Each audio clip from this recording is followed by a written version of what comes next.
Having trouble with ChatGPT Voice Conversations? Here's a quick 60-second fix. First, restart the ChatGPT app by closing it fully and reopening it. If that doesn't help, check your microphone permissions and system settings.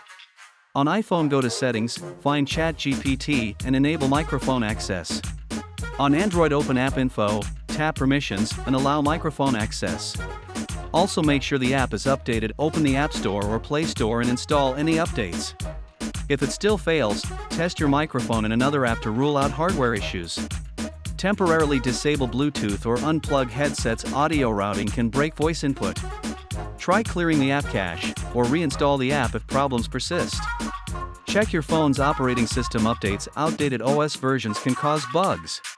If none of these work, visit help.openai.com or contact support and include a bug report. That's it, try these steps now. Like and follow for more quick fixes.